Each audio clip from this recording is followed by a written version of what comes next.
Hello, everybody. Welcome to a bit of a late Sunday Funday, and I will just fully admit this has to deal with the fact that still being a bit in the process of moving and all that, making me sometimes we'll have time to be able to actually sit down together or watch a movie. Other times, kind of don't have a whole lot of time to be able to watch it now without spacing it across a couple days, which I really don't like doing that personally. That's just me. So I'm afraid you're just going to have to put up with me now. And I am here to talk about, of course, as you see below, Scoob. Here we go! If you want, you can pull over and drop us off here. We'll walk home. Now, to really quickly talk about Scoob, I must throw in one small caveat here that I know may be a bit of a surprise to everybody, but I am not the world's biggest Scooby-Doo fan.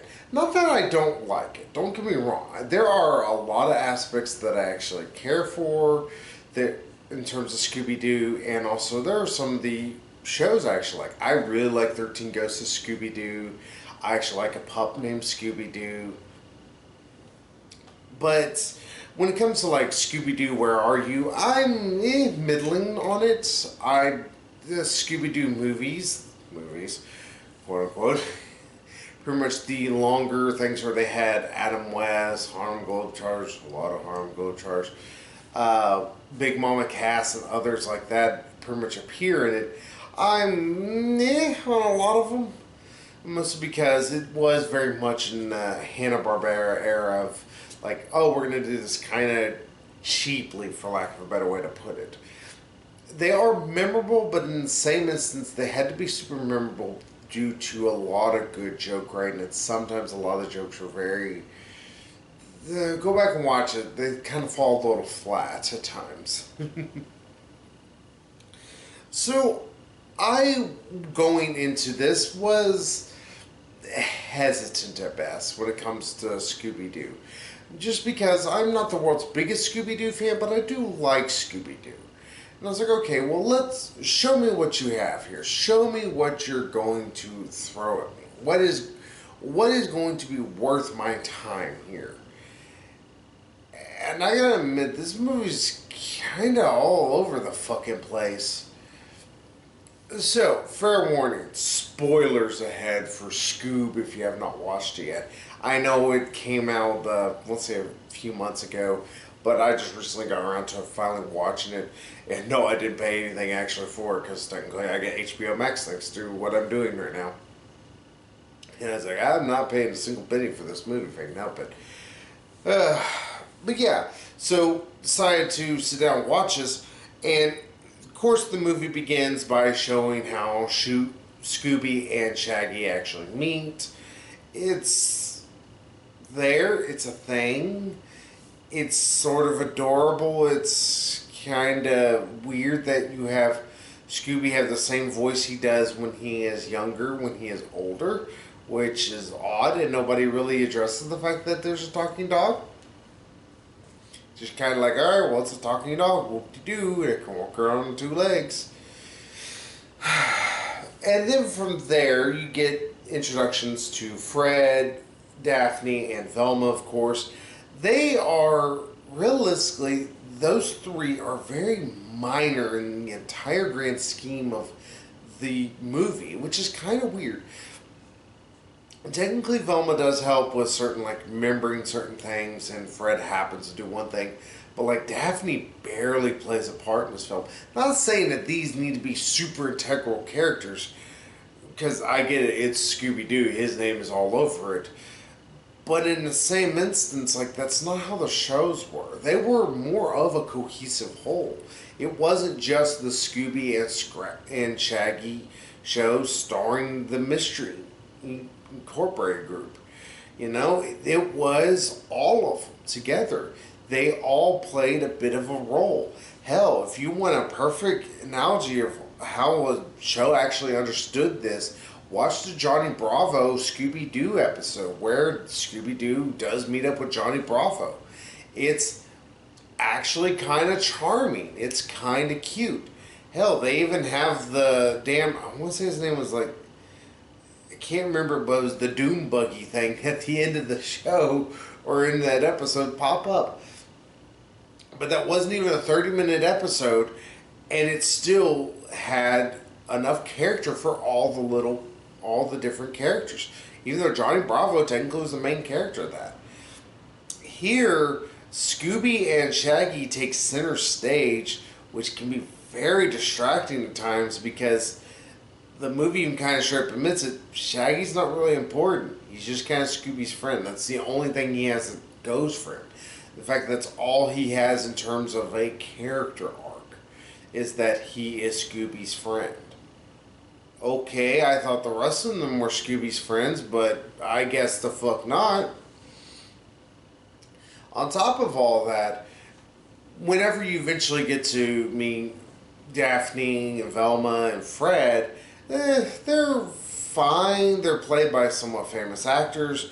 Of course, you have Fred played by, what's his name? I just had it right here. Zac Efron. I don't know why I was about to call him Channing Tatum, I knew the one right. Velma played by Gina Rodriguez, and Daphne, I can't even fucking remember. She's just that unimportant to the plot. Like, honestly, Daphne, Velma, and Fred could not even be in this movie to be fine. That's an issue. It's hard when you have a movie that so thoroughly doesn't understand Scooby-Doo's dynamic. Like, it doesn't understand that all the characters have to have some kind of moving force, or they have to have some kind of a plot line in a way. And here, like I said, it's the Shaggy and Scooby show with their friends Daphne, Fred, and Velma. But it turns out that after they kind of set up Mystery Inc. and everything, and it does an animated version of the Scooby-Doo Where Are You intro, which is cute, though I'm just going to admit it, this movie has a lot of problems in the fact that I don't understand where this is supposed to take place. Not to say that has to be a big important thing, but it's weird that there's a lot of moments throughout this entire film where I'm like, okay, does this take place in a Where Are You universe? Does this take place in the more modern Scooby-Doo Mystery Inc. thing? What the fuck's going on here? And I'm guessing it takes place in the Where Are You, but even then it has to go to modern things, so that way it can show, hey, here's all this is happening. So that way we can have random fucking pop references? What? Like, when I talk about random pop references, I mean the fact that they eventually say, oh, well, we need to get sponsored. So they have Simon Cowell sponsor them because American Idol, fucking doesn't have Simon Cowell and has had him on there for years. What? And that's the thing I kept thinking the whole time I'm watching this movie. I'm like, the fuck is this going on about? What is this happy horse shit I am watching? And then, on top of everything, eventually, like, it kind of hints early on whenever Shaggy first meets Scooby that Shaggy is he's very enamored with, the idea of the Blue Falcon and all this and that. He's like, oh, he's such a memorable hero and all this and that. But turns out that it's not just like, oh, the Blue Falcon show. No, the Blue Falcon character. The Blue Falcon actually fucking exists in this universe. Because he's really there. Technically, it's Blue Falcon version 2, who is voiced by goddamn Mark Wahlberg. Because I guess Marky Mark needed money. It was weird, and he's supposed to be this, like, ultra arrogant kind of prick who... He's supposed to have an arc in the fact of how he lets go of his ignorance and also let go of his, like, arrogance as well. And quits being, this, like, well, my dad will fix things, because that's kind of the arc, I guess, I'd go with. Yeah, I don't know what the fuck's going on here. I was so confused. And also, I would be, remiss if I don't also talk about the fact that they do have Dynamite also in here. Because that was weird. Although, I'm trying to remember who actually played Dynamite. I'm looking it up here because I'm fucking stupid. Didn't even think to look it up. Oh, okay, that explained a lot. It's fucking Kid Jeong.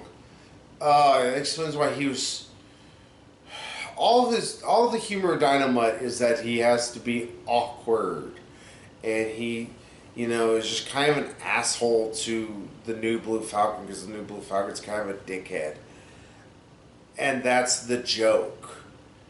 I don't know why people think that's funny. This is not funny. It's actually kind of fucking pathetic, actually. Ugh. But yeah, so they meet up with Dynamite, and then they learn that Dick Dastardly is coming after them. Like, well, Dick Dastardly was never really a villain dealing with the mystery group before, so is this just a big Hanna-Barbera thing? Like, barely I would consider that. Like, I thought the Simon Cowell thing was really fucking weird and random, but I would have swore they could have just went ahead and just had Bruce Wayne be the one to do it. Just have it be Bruce Wayne. Have it be voiced by Robert Pattinson at that, since he's supposed to be the new Batman. Or have it be voiced by Ben Affleck. Anything like that. At least that would be a connection with the other Scooby-Doo stuff. And also a Warner Brothers property.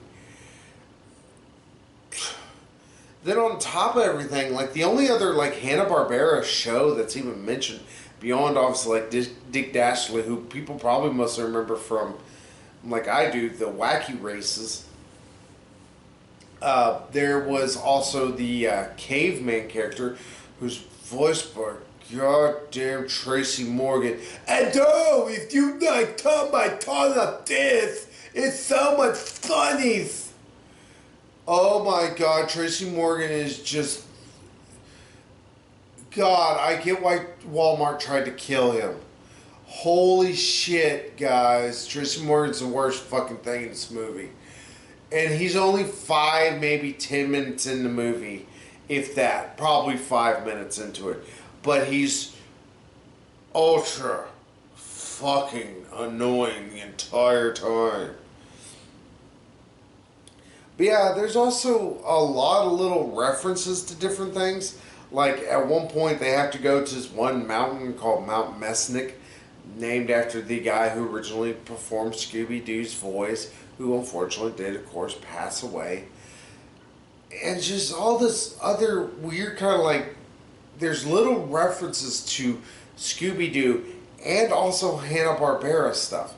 And it's weird because it feels like this is such a half-assed attempt at trying to just pretty much create a Hanna-Barbera universe within this like cartoon thing.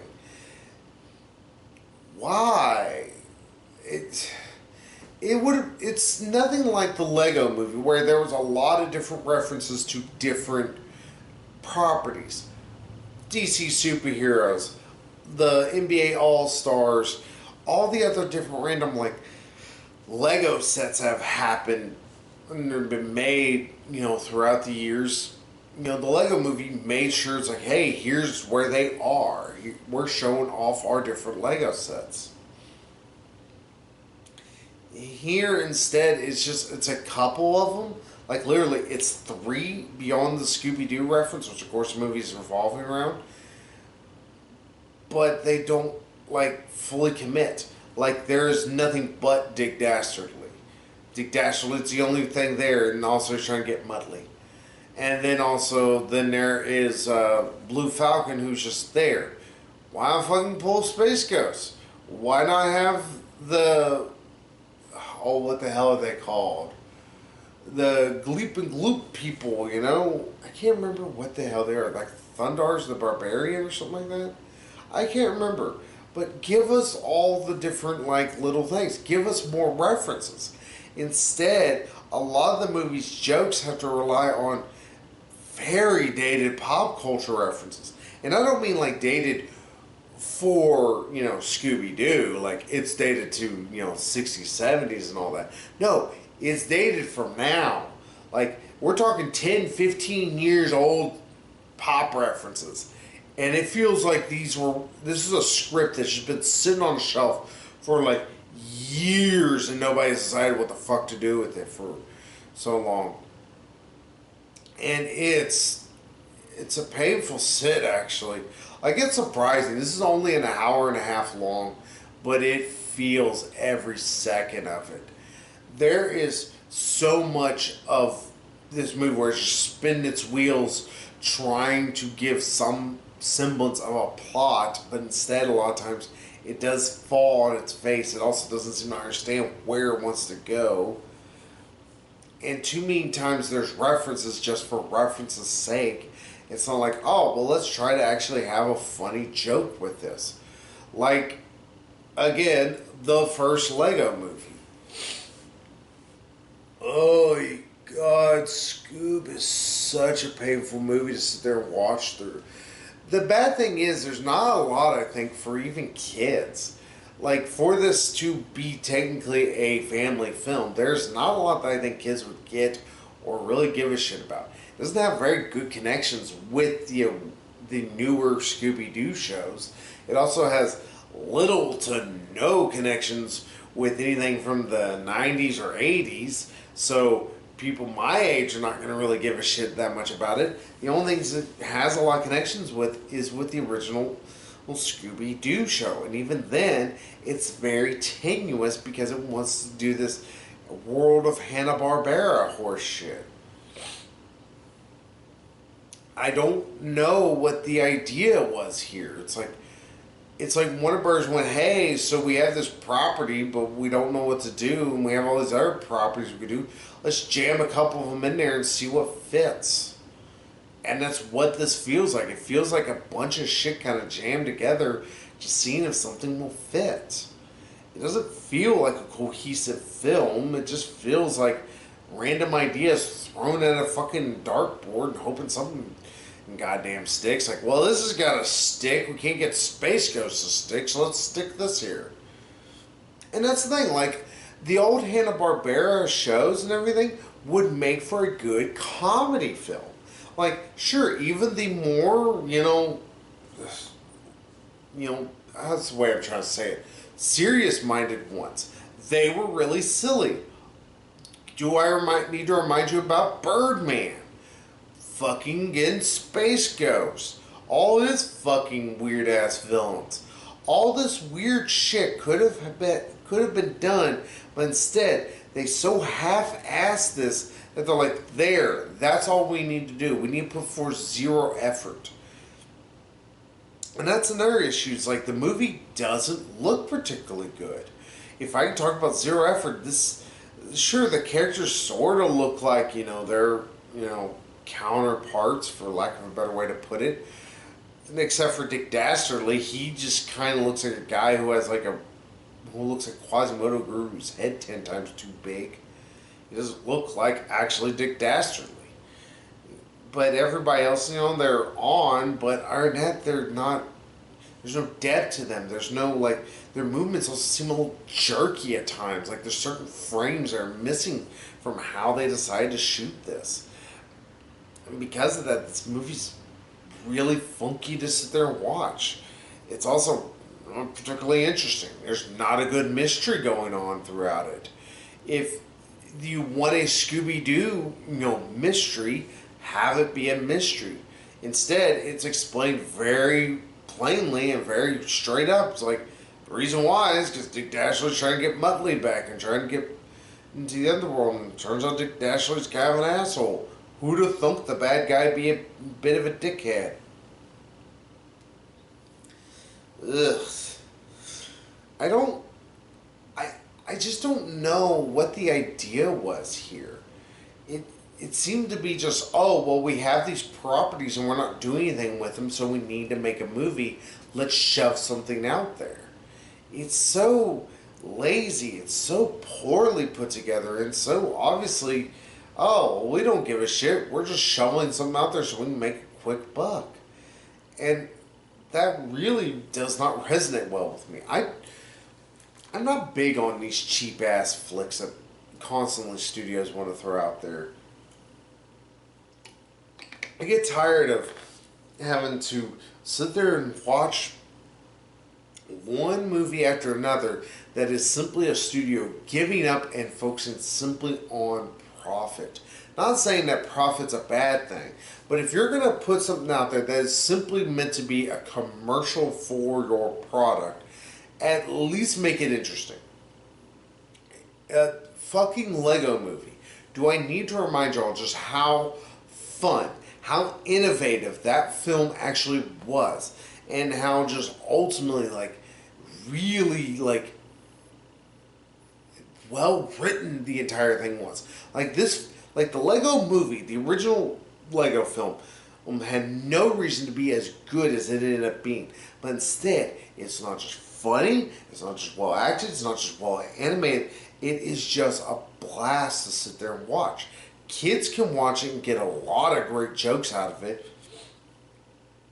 And parents can sit there and watch it, and there's a lot of great humor throughout that. There are some great pratfalls. There are some references that only they will get. Same with Lego Batman, I would say. Maybe a little bit less Lego Ninjago, and maybe also a little bit less Lego Movie 2, because the second movie's not all that great compared to the first one. But still, it's like, this, you know, those movies prove that you can make a, you know, something based on a property that may not seem like it's able to be made or have a movie made for it, and it's goddamn interesting. It's goddamn fun.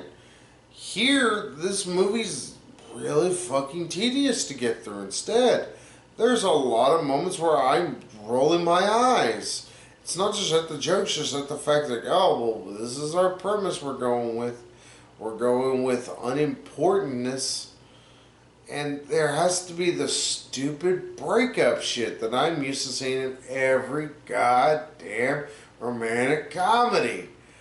Holy shit, how did this put that shit in there? Whoa. It's actually kind of tiring to sit there and watch this entire movie just because it's so boring on top of everything. The jokes are just not funny. The premise is not all that interesting. And like I've said, the mystery is non-existent. Not saying that Scooby-Doo is known for its, you know, in-depth mysteries or anything like that, but there is no mystery to it. There is no surprises to it.